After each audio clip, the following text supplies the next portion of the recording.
All right. Just a quick thing. What is LEC 2 and how did it start? Little Elkhart chapter of Trout Unlimited, and we've been in existence for about 10 years. It started as a group of fishermen who wanted to do something with the Little Elkhart River, and it's a great little river, and we're all fishermen. We enjoy fishing it, but nobody was really taking care of it, and there was a real need, and so we saw that need, and we started a club about basically it was called the Little Elkhart Restoration Association, and we started with that for a few years, and then realized, if we wanted to raise any money and be, a tax deductible thing, it was just easier to go with Trout Unlimited, so we became a Trout Unlimited chapter.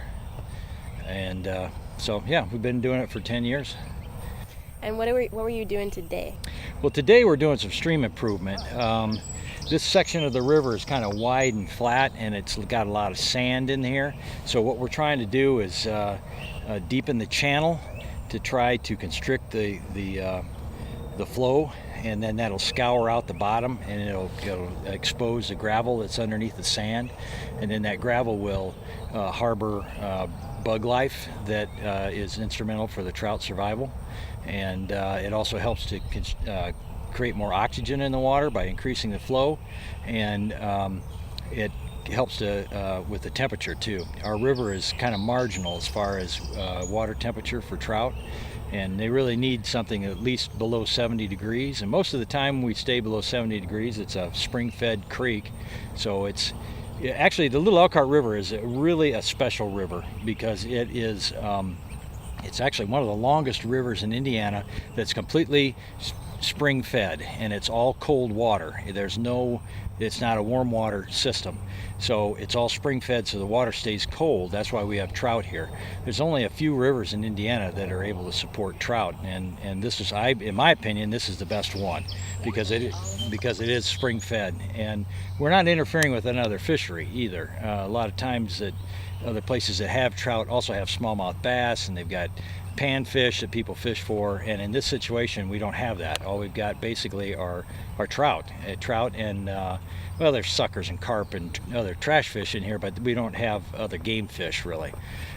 So it's 18 miles of spring-fed cold water from the beginning to the end, and that's something that's really special, and that's kind of why we felt like it needed help. Nobody was really watching over it, and we've made big strides in our 10 years. There was a guy that did a study that came out of the St. Joe River Valley study. They were studying the St. Joe River, and they found that the Little Elkhart was one of the largest contributors of E. coli into the St. Joe River, and that came from livestock, cows and horses and that kind of thing. And most of what saved this river to this point is that it's mainly owned by private property owners who are Amish. And the Amish, when they farm, they don't encroach upon the river. They stay back away from the river, where a lot of the larger farmers clear the property. They put in tiles to drain it so they can farm it and that sort of thing. And Little Elkhart doesn't have that going on.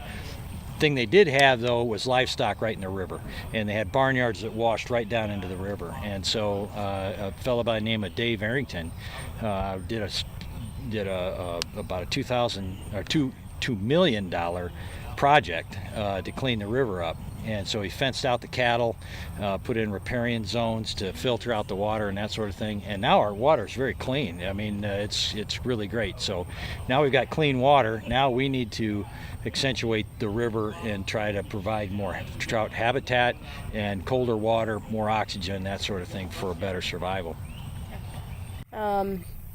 What were you cutting down the trees for? Well, the trees were cut down they're dead trees to start with. Okay, we had the emerald ash borer come through, kill a lot of trees, and so we're getting these ash trees before they become rotten, and we're we're going to make a deflector here so the current will come down, and we're trying to put meanders back into the river. Okay, the river has kind of lost some of its meanders, and so by accentuating these curves, you speed up the water, you constrict the current and that sort of thing. At high water, there's no problem. At high water, this river flows nicely and there's no problem. It's at low water that you have an issue, and when the water becomes low and the temperature becomes hot, that's when you start to lose oxygen in the river, because warm water can't hold as much oxygen. Trout need a lot of oxygen, and so by constricting it, condensing it, you're holding more oxygen in the water. Faster flows create more oxygen. So what we do is we come in when the water's low, and we do all this all these curves and bunkers and banks and some things like that to try to accentuate that flow. And then what happens is at high water, it goes right over the top of it and there's no problem. But at low water, then we end up getting our meanders back in, and it really helps the trout out. Is this low water right now? Or? Yeah, right now it's pretty low. It seems kind of big, swollen to me. Well, we got rain last night, so it did come up a little bit, but it's actually fairly low right now. Wow. So when it gets high water, does it come out over here? Yeah, I mean, it'll flood this whole field. This is kind of like the floodplain here? It'll flood this whole field, but it doesn't do that very often. Okay. You know, but it does do that. In fact, if you go down, just down here, there's another, we put a bunker in over there, you can see what saw one it, looks like. actually, yeah. And did you see the wall then along the side? Yeah. And we put up that seawall, we built that whole thing last year. So that's kind of what we're planning to do. This is kind of phase 2 of the Meadow project, and we're doing this for 2 reasons. One, for the trout, of course, and to help the river, but also that we're getting an awful lot of erosion. The banks are starting to cave in and that sort of thing, which widens the river, flattens it out, and we don't want that happening. So the property owners, we're working with the property owner to enforce the banks so they don't cave in, and we're doing it in a trout-friendly manner. It's kind of what we're doing. And last question, why?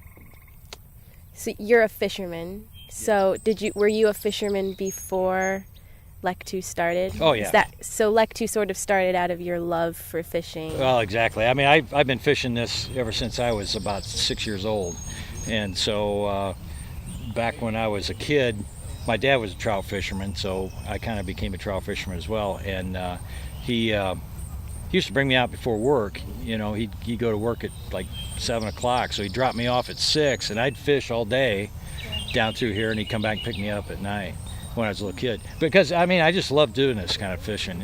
Stream fishing is really a lot of fun. And like I say, trout, it's really special to this area. I mean, you just don't find trout any other place. I mean, there's a few places in Indiana that have trout. Most of them are in northern Indiana. But as far as a natural trout stream like this, it's actually spring-fed water coming in. It's kind of rare, very rare. How do you think fishing has sort of changed your life on a trajectory going forward? Oh, changed my life? Yeah. How does it change your perspective on things? Yeah, you may want to talk to my wife about that, because it's changed my life a lot. I mean, I've always been a fisherman, so I've always fished, but I started fly fishing maybe 20 years ago, and once I started fly fishing, that kind of, I saw the light, so to speak. Okay. From fishing with bait to fishing with something that looks like a bait, and it's a good way to fish because you can let the fish go. I mean, I kill very few. I don't kill any trout. I try not to anyway. But you know, other fish I keep it. Trout, I want to let them back in.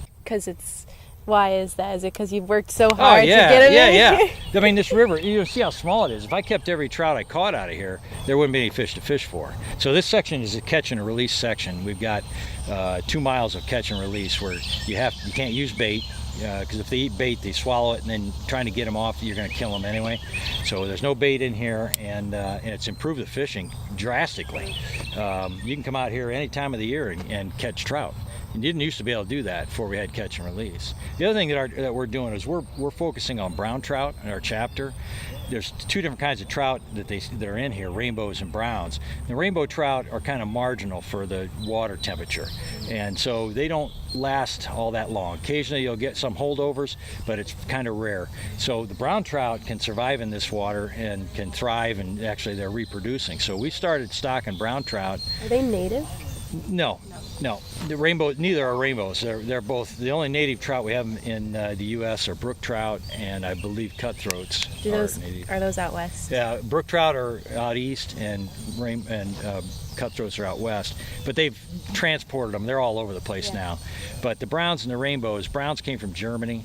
And I'm not sure where the rainbows came from, Europe someplace, but they're suited. The brown trout can live in a little bit warmer water with a little less oxygen, so they thrive in here. They're doing really well. So after we've stocked it, now when you come out to fish, I catch probably 3 to 1 rainbows to browns, or browns to rainbows, I'm sorry. And then brown trout last all year round, so I fish out here in the wintertime and catch browns, and yeah. So it's really nice, and that's why we're trying to help them out. You know, we put in as many trout as we can in the catch and release area to build up a breeding population.